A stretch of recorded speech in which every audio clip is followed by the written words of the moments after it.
Interesting how you're not allowed to investigate Barack Obama as a former president, you know. Not allowed to subpoena him, not allowed to criminally examine him, bring him in front of a grand jury to see what he knew, when he knew it. With respect to the effort to overthrow the 2016 election and destroy the Trump presidency and to launch criminal investigations. Now that's pretty precious, isn't it? Considering what they did to Donald Trump?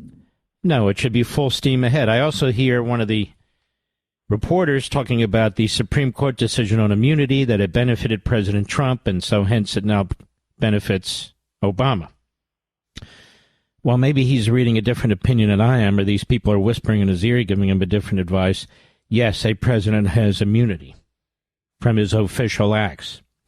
But if a president of the United States sought to advance a coup, to commit crimes of other sorts, they're not immune from that after they leave office.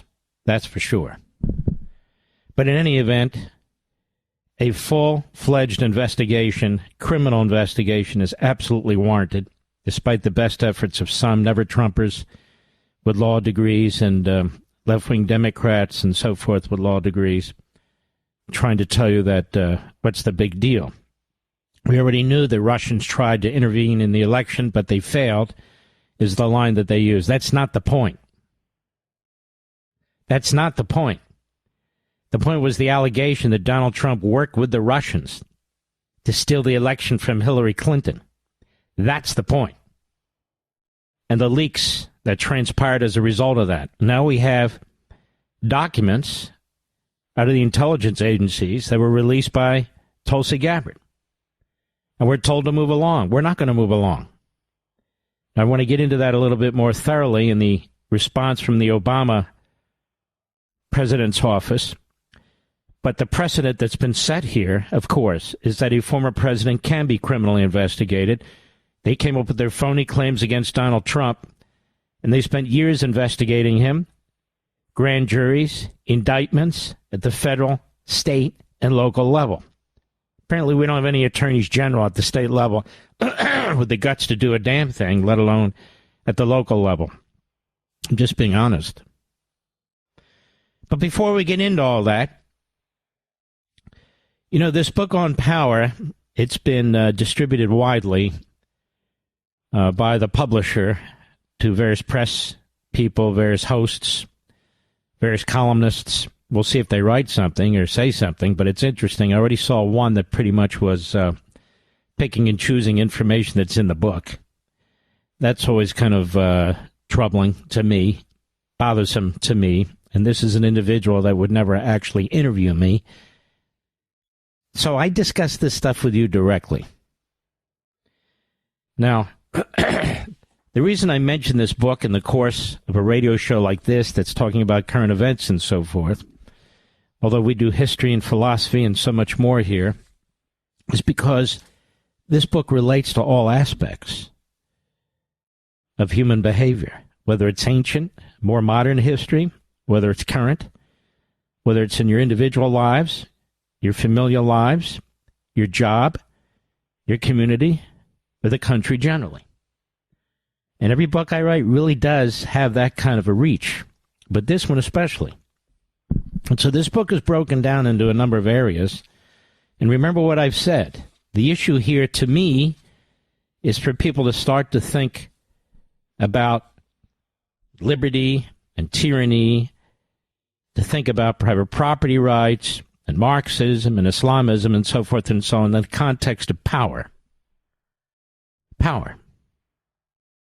And so the book is divided into several chapters, although not many. On power is the overarching first chapter, negative power and positive power. And tonight I want to talk about negative power because this affects what's going on right now.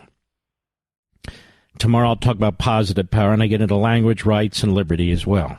These are the key aspects of control or freedom, depending on where your head is. Us, we're on the freedom side.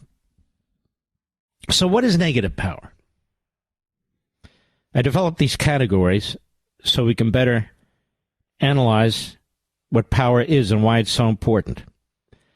Again, we talk about liberty, but liberty in and of itself doesn't mean anything. It doesn't mean anything.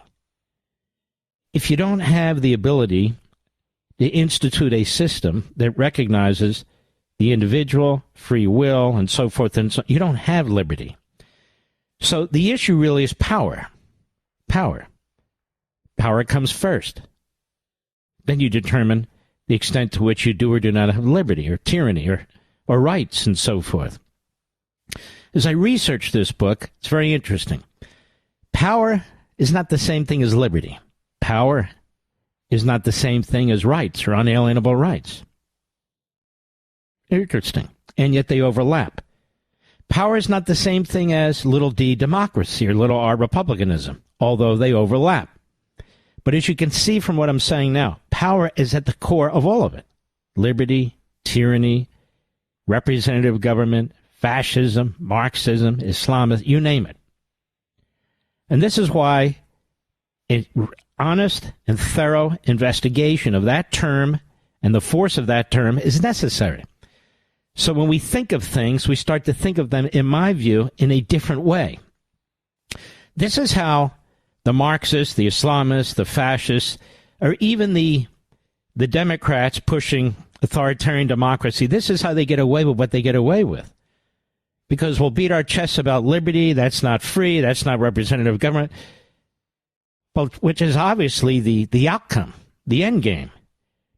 But if we're not going to debate power and confront this issue of power when it is being used against us, and embrace it and nurture it when it's being used on our behalf, well, we can talk about liberty and democracy all we want.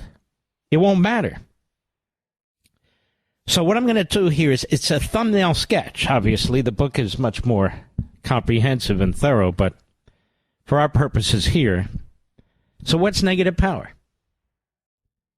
It's coercion. It's control. It's force.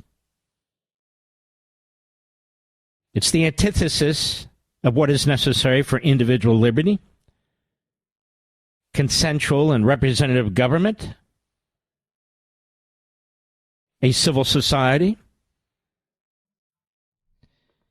It involves language control, thought control, manipulation, new words invented by the state, by the ruling class to advance their cause, changing the meaning of old words for the same reason. They're not interested in intellectual engagement or debate or challenges. Propaganda, repetition, controlled communication. They want conformity, obedience, regurgitation. You know, I write in the book, this is what wokeism has been about. And somebody picked up on this today and used it right out of the book. But that's okay. Wokeism. Wokeism is a new authoritarian tool. It's a new authoritarian tool. You have to say certain things, say them in a certain way. You can't distinguish between men and women. You've got to use pronouns. The whole kit and caboodle of wokeism.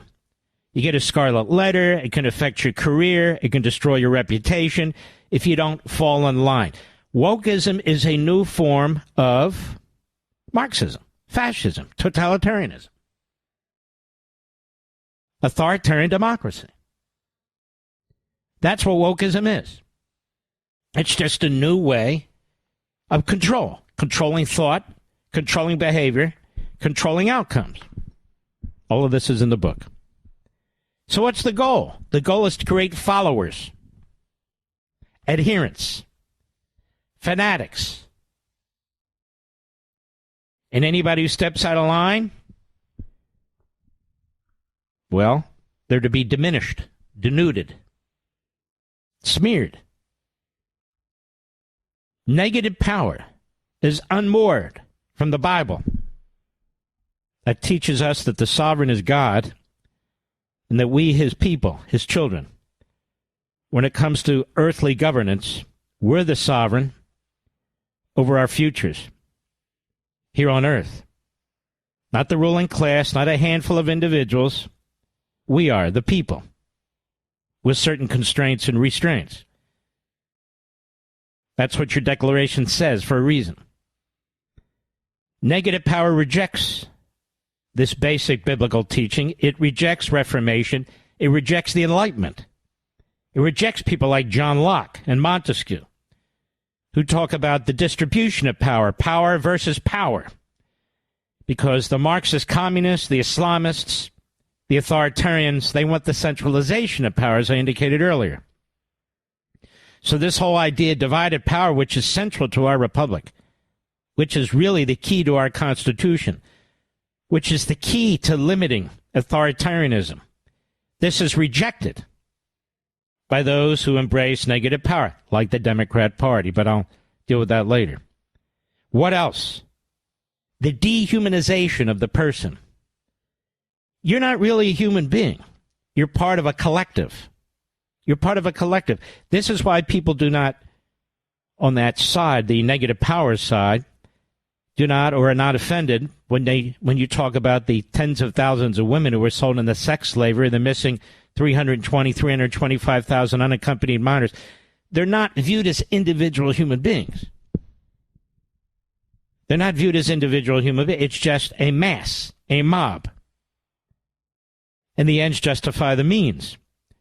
So you have dehumanization and the re-engineering of the individual. The individual, as Marx points out, but he's not alone, this whole idea of individualism must be destroyed. It's the collective. It's the commune. It's the ruling class. It's the centralization that is to be embraced. You can't have that if you have individuals who are off on their own, motivated by their own wants and their own needs and just their own desires. You can't have that. You exist for, under negative power, you exist for, and at the behest of, those who exercise negative power. You exist for Washington, D.C. You exist for the swamp. You exist for the bureaucracy. You exist for the politicians. You exist for the health care program or the Social Security program. You exist for that. You don't exist for your own well-being. Again, this is a new way of thinking that's very, very important when we listen to people like Mamdani or Tlaib or AOC or Bernie Sanders. And the reason I felt this book is so important, the reason I'm pressing this issue, is because I don't think we effectively counter these people. We rub our hands about how crazy they are and how wrong they are and their ideology doesn't work. But why doesn't it work? Why doesn't it work? And what's at stake? They talk about affordability, but your very existence, your lifestyle, is at stake when they're talking about affordability. Now, we can address affordability. That's not complicated. But my whole purpose here, my whole purpose in this book, my whole purpose in the presentation, and the media effort that I'm going to make connected to the book, here, TV, Blaze, interviews galore, is so we can start perceiving and thinking differently and talking differently about the problem.